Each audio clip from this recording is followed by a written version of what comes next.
A Assembleia Legislativa de Santa Catarina cobra explicações do governo do estado que comprou respiradores artificiais de uma empresa fantasma.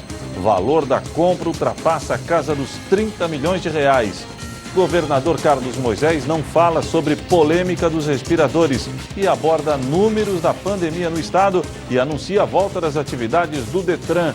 Presidente Jair Bolsonaro nomeou o advogado André Luiz de Almeida Mendonça como sucessor de Sérgio Moro no cargo de ministro da Justiça e Segurança Pública. Em Criciúma, Justiça dá prazo de 15 dias para que prefeito e vice se expliquem sobre inauguração de parque inacabado. Já a Gerência de Agricultura da cidade revela prejuízos no setor em virtude da estiagem que castiga o sul catarinense. Secretaria da Fazenda reforça novos prazos para pagamento do IPTU. Em tempos de contágios por coronavírus, América do Sul se iguala à Europa. Brasil bate mais um recorde negativo e é o país mais atingido pela pandemia na América Latina. Presidente norte-americano Donald Trump está preocupado com o Brasil e diz que o país tomou ações equivocadas na luta contra a Covid-19. E ainda, em meio à pandemia do coronavírus, as contas não param de chegar. O aluguel é uma delas. E a pergunta de quem está nessa situação é: como fazer para pagar? As principais notícias do dia você confere a partir de agora. No ar pela TV Primavera de Criciúma, Informe Região.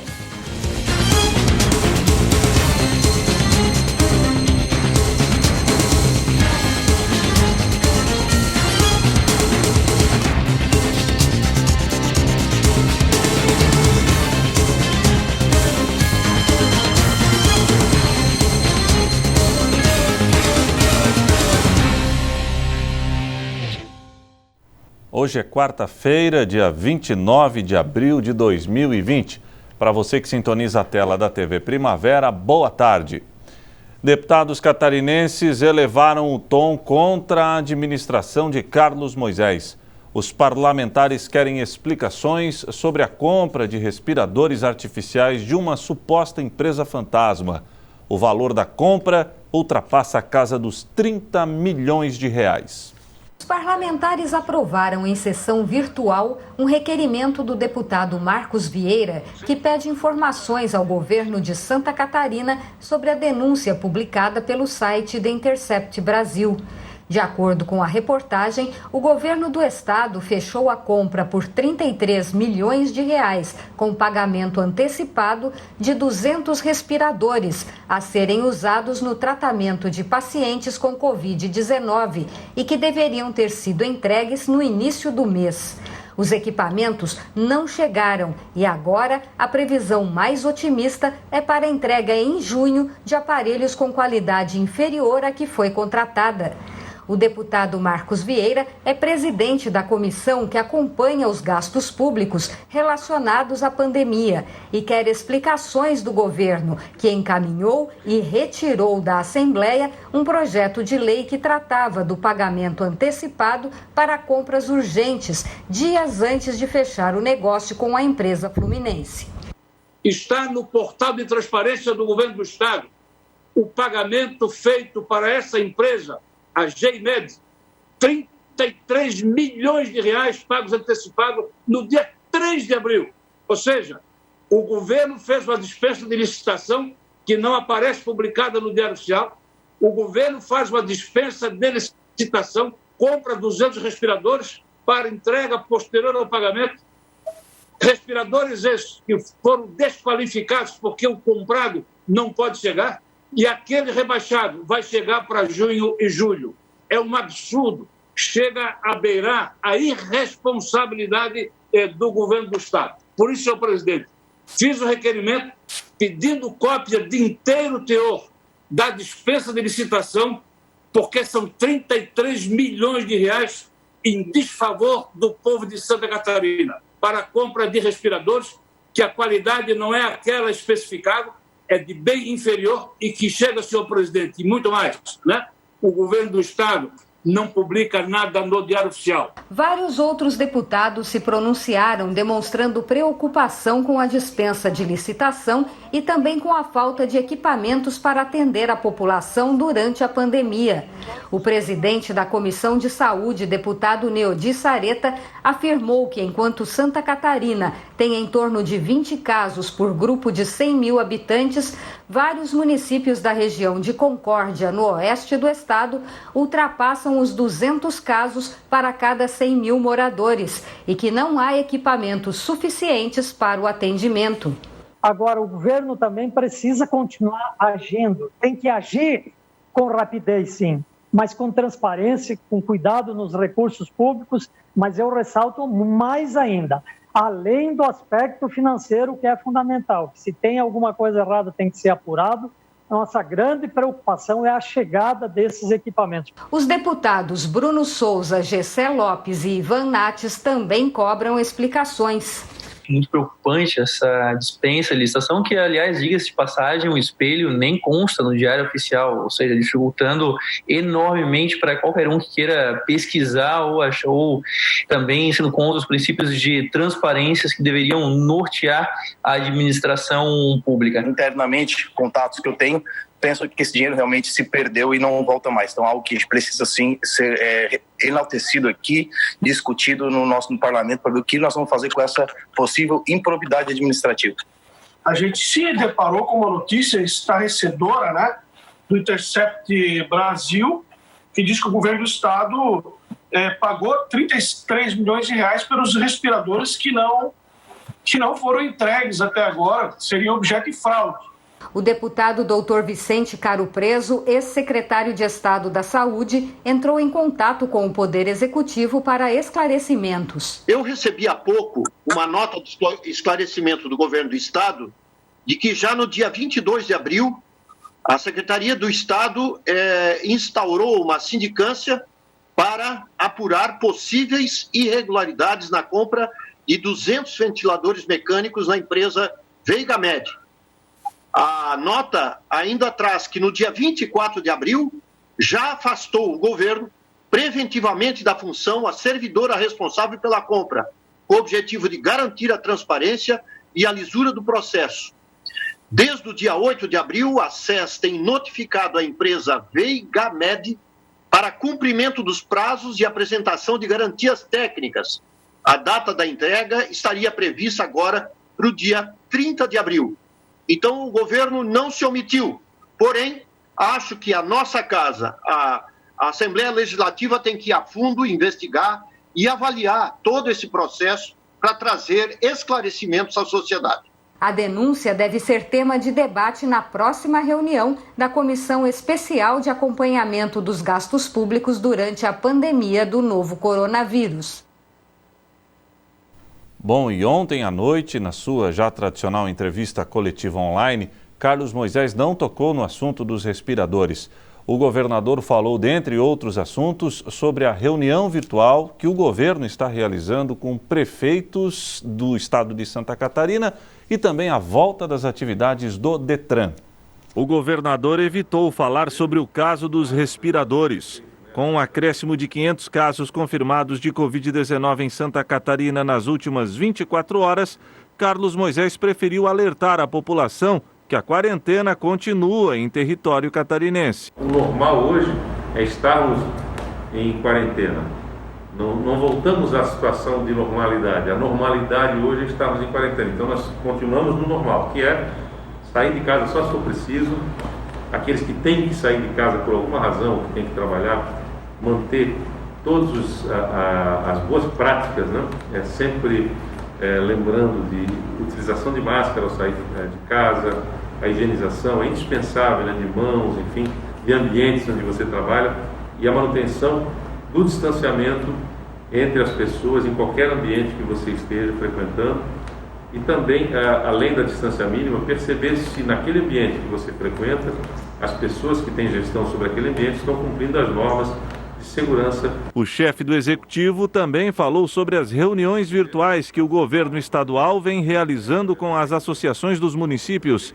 Os encontros têm o objetivo de estreitar o relacionamento entre capital e interior e afinar as ações deflagradas em todo o estado. Fizemos um encontro com o governo, participaram representando os prefeitos, através da FECAM, alguns prefeitos, gestores municipais de saúde, de diversas regiões do nosso estado. Na região sul, o encontro de hoje teve 95 participantes. Na Grande Florianópolis, 55 participantes. Na ânfore, 52 participantes. Na região norte e nordeste, 50 participantes. O objetivo foi a troca de informações com o governo do estado, para que os prefeitos, os secretários de saúde tenham uma maior interação dos planejamentos do governo de Santa Catarina no enfrentamento da Covid-19. Sobre a volta do transporte público e das aulas, nenhuma novidade foi apresentada. Já o Detran irá retomar as atividades dentro de um planejamento logístico para evitar a aglomeração de pessoas. Uma outra notícia interessante é que o Detran, na segunda-feira, agora então, dia 4 de maio, ele retoma os seus atendimentos presenciais no estado de Santa Catarina. Os atendimentos ocorrerão apenas mediante um agendamento prévio e de maneira individualizada, para que a gente não tenha acúmulo de pessoas no local, nos pontos de atendimento do Detran em Santa Catarina. O governador ainda confirmou que os números em Santa Catarina continuam estabilizados, o que não deixa de ser uma boa notícia. Nós estamos com os 44 óbitos que nós já anunciamos e não houve evolução. Temos um óbito em investigação, então logo o resultado saia, será dado transparência essa informação, uma taxa de letalidade de 2,2%. A nossa taxa de letalidade, em razão então dos casos confirmados, que são 1.995, ela tem uma taxa de letalidade mais baixa. O presidente Jair Bolsonaro nomeou o advogado André Luiz de Almeida Mendonça como sucessor de Sérgio Moro no cargo de ministro da Justiça e Segurança Pública. O presidente também confirmou o delegado Alexandre Ramagem como diretor-geral da Polícia Federal. As duas nomeações foram publicadas no Diário Oficial da União. Ex-diretor-geral da Agência Brasileira de Inteligência, ABIN, o delegado Alexandre Ramagem assumirá a direção-geral da Polícia Federal no lugar de Maurício Valeixo. Além de atuar como coordenador da Operação Lava Jato no Rio de Janeiro, Ramagem também tem experiência no combate ao crime organizado e ao tráfico de drogas. O novo diretor da PF é delegado, tem 48 anos e entrou na corporação em 2005. Ele trabalhou na área de coordenação de eventos como a Copa do Mundo em 2014, a Olimpíada em 2016 e a Rio+20. Além disso, chefiou a segurança do presidente Jair Bolsonaro na campanha de 2018, depois de um então candidato ter sido vítima de uma facada em Juiz de Fora, Minas Gerais. Dentro da categoria, Ramagem é visto como nome técnico e qualificado para o cargo, de respeito e com bom relacionamento com os policiais. E para o cargo de novo ministro da Justiça e Segurança Pública, o presidente Jair Bolsonaro nomeou o então advogado-geral da União, André Luiz de Almeida Mendonça. Logo cedo, pelas redes sociais, Mendonça afirmou que tem como compromisso continuar exercendo um trabalho técnico. Nascido em Santos, litoral de São Paulo, André Mendonça tem pós-graduação em Direito Público pela Universidade de Brasília. É mestre e doutor em Direito pela Universidade de Salamanca, na Espanha, onde apresentou teses premiadas sobre recuperação de ativos desviados pela corrupção. O novo ministro da Justiça também é pastor e o nome dele já foi cotado para assumir uma vaga no Supremo Tribunal Federal no ano passado. O presidente Jair Bolsonaro disse que indicaria um ministro evangélico para o Supremo. Quantos tentam nos deixar de lado dizendo que o Estado é laico? O Estado é laico, mas nós somos cristãos. Por isso, o meu compromisso: poderei indicar 2 ministros para o Supremo Tribunal Federal. Um deles será terrivelmente evangélico. No lugar de André Mendonça, na AGU, assume José Levi Melo do Amaral Júnior.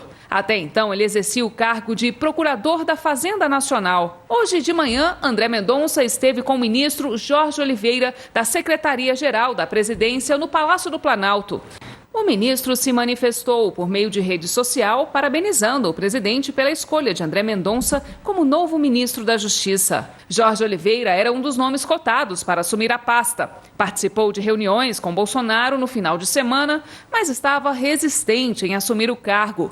O ministro é muito próximo da família Bolsonaro e, após receber críticas, Jair Bolsonaro recuou e preferiu um nome técnico para o Ministério da Justiça. As nomeações receberam elogios por várias entidades e autoridades, inclusive por ministros tanto do Supremo Tribunal Federal quanto pelo presidente do Superior Tribunal de Justiça. O ministro do STF, Gilmar Mendes, destacou a qualificação técnica dos indicados. Disse, abre aspas, 2 boas escolhas. Ambos são capacitados e tiveram atuação técnica nos cargos que ocuparam.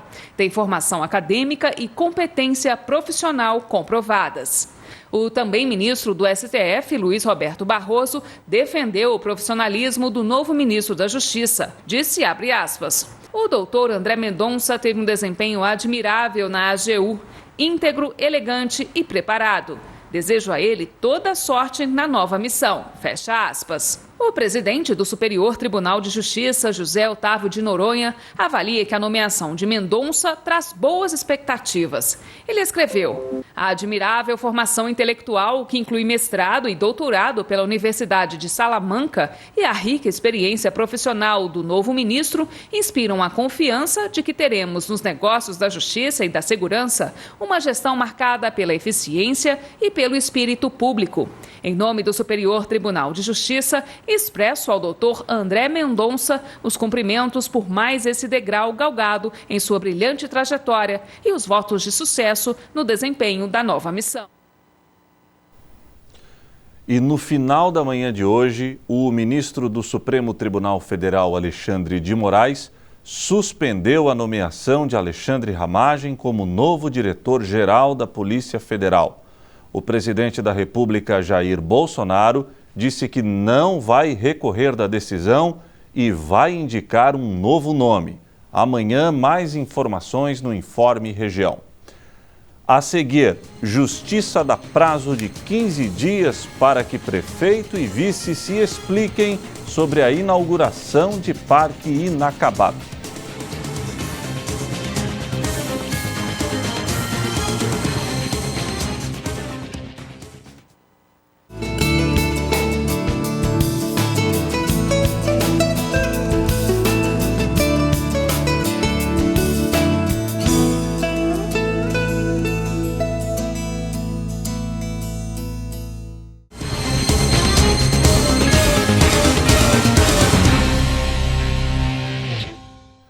A Justiça deu um prazo de 15 dias para que prefeito e vice se expliquem sobre inauguração de parque inacabado em Criciúma. Confira.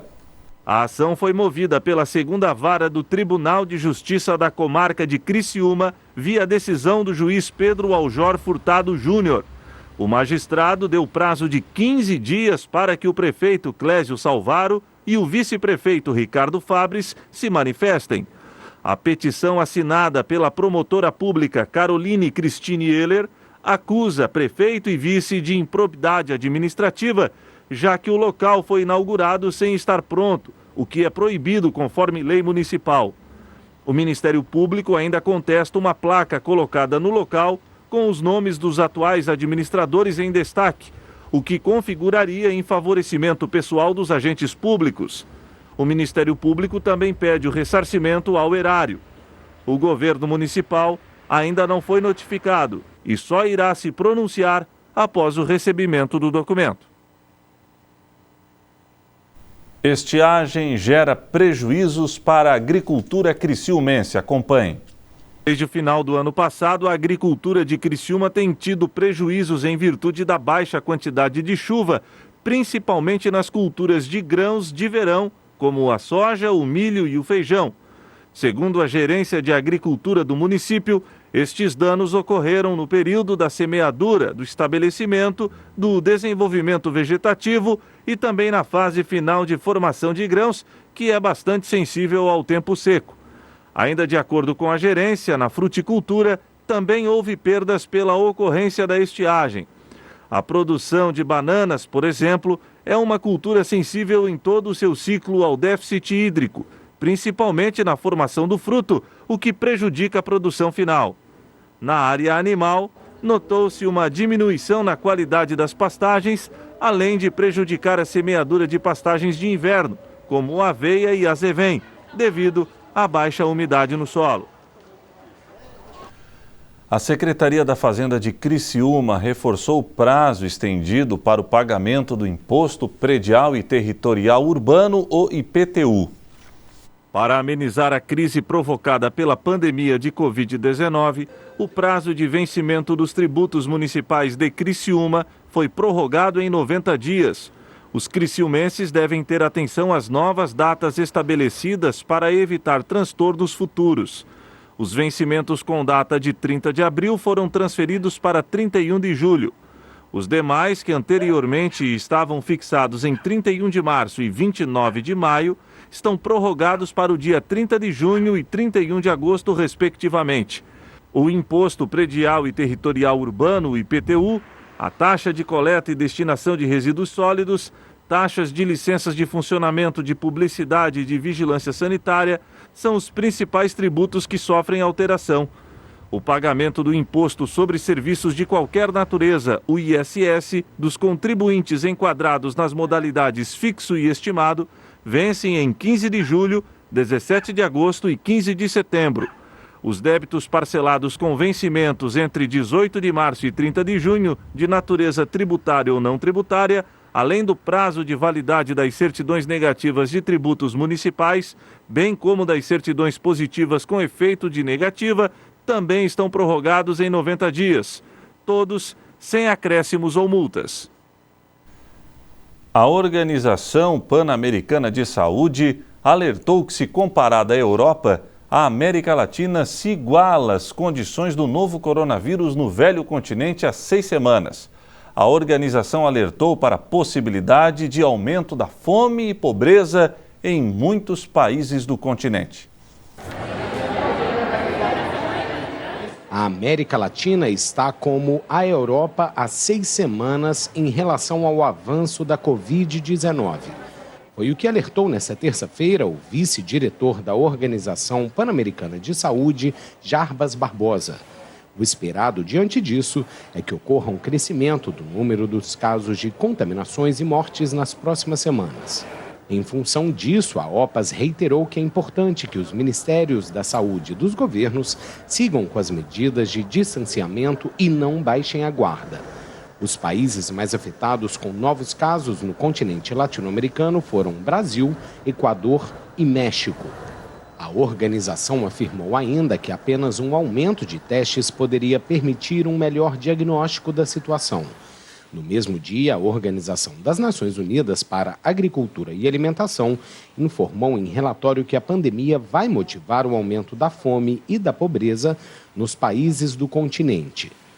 A América Latina ultrapassou os 150 mil casos de novas infecções pelo novo coronavírus, que já matou mais de 7.400 pessoas na região, 5 mil delas apenas no Brasil, de acordo com o balanço da Agence France Presse. O Brasil registrou mais um triste recorde da pandemia de Covid-19. 474 mortes foram registradas nas últimas 24 horas. Especialistas alertam, no entanto, que os números podem conter subnotificações. A tragédia da pandemia da Covid-19 segue causando mais perdas humanas no Brasil.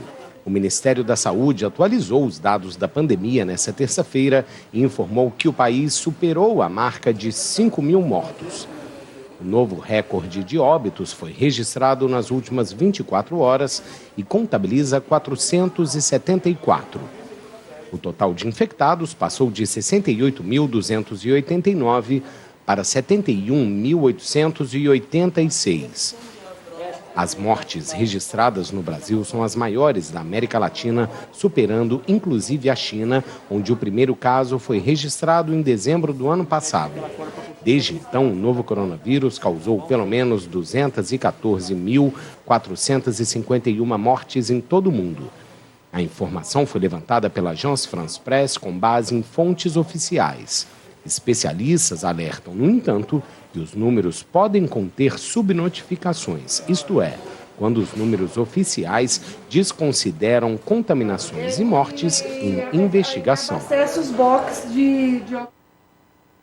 O presidente dos Estados Unidos, Donald Trump, declarou que o avanço da pandemia da Covid-19 tomou um rumo diferente no Brasil, se comparado com outros países da América do Sul. O líder considera também suspender voos entre os países com governadores norte-americanos. O presidente dos Estados Unidos, Donald Trump, mostrou preocupação com possíveis contaminações importadas. Entre os países que mais alarmam o líder está o Brasil, que, segundo ele, é uma das principais rotas turísticas para o país. Ao ser perguntado se considera solicitar exames para pessoas que chegam aos Estados Unidos em voos internacionais, Trump foi enfático. Estamos olhando para isso e provavelmente faremos isso. O Brasil tem um surto, como você sabe. Eles também foram de maneira diferente de outros países da América do Sul, se você olhar para o gráfico. Vou ver o que infelizmente aconteceu no Brasil. Durante a reunião, Trump afirmou que vai discutir a decisão com governadores, especialmente Ron DeSantis da Flórida, principal destino dos sul-americanos. A declaração ocorre no mesmo dia em que os Estados Unidos ultrapassaram a marca de 1 milhão de pessoas contaminadas pelo novo coronavírus. O governo Trump impôs restrições aos voos vindos da Europa e da China, como forma de conter a expansão do vírus que já matou mais de 50 mil americanos. A seguir, em meio à pandemia do coronavírus, as contas não param de chegar. O aluguel é uma delas e a pergunta de quem está nessa situação é: como fazer para pagar?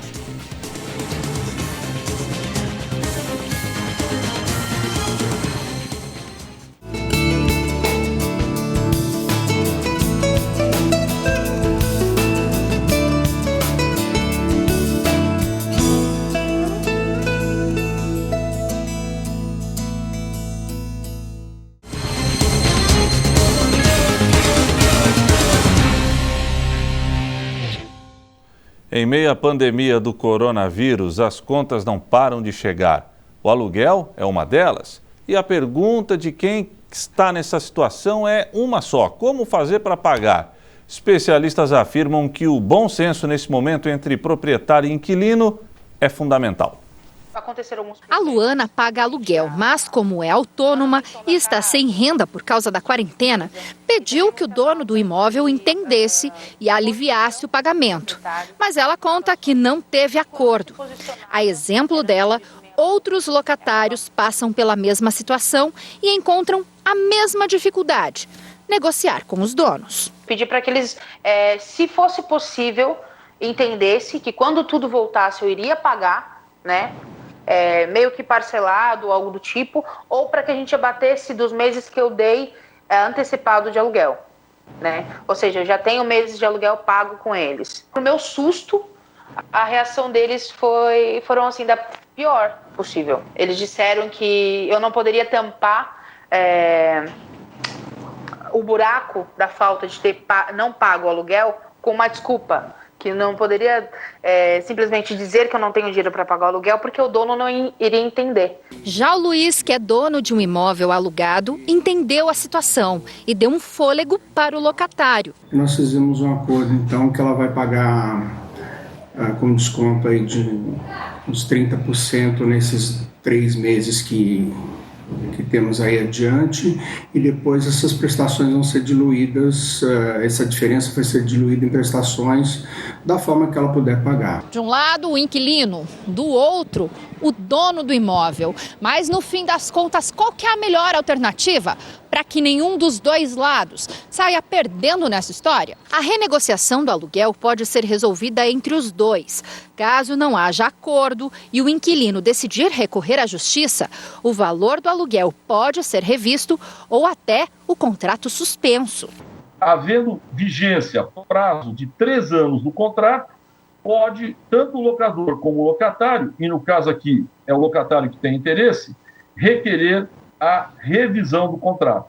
Caso o contrato tenha um tempo inferior aos 3 anos, se o locatário comprovar que efetivamente o seu estabelecimento não está gerando a renda que gerava, ele pode ingressar em juízo, pedir uma revisão do contrato, e aí o juiz vai analisar as provas e vai, se for o caso, reduzir o aluguel durante os aluguéis, durante a pandemia, ou, se ele não tiver condição nenhuma de pagar, ele pode requerer a resolução do contrato. Muitos inquilinos têm medo de serem despejados, mas um projeto de lei aprovado no Senado no começo de abril pode ajudar os locatários que estejam com dificuldades para pagar o aluguel enquanto durar a pandemia do novo coronavírus. Pelo projeto, a Justiça não pode conceder nenhuma liminar autorizando o despejo até 30 de outubro. A medida ainda precisa passar pela Câmara antes de ser sancionada pelo presidente, para começar a valer. O bom senso, a razoabilidade, o princípio da dignidade humana, o princípio da moradia, nesse momento tem que falar mais alto. E aí, pelo menos durante a pandemia, esse locatário ser mantido no imóvel. E o Informe Região desta quarta-feira fica por aqui. Voltarei amanhã, se Deus assim permitir. Boa noite.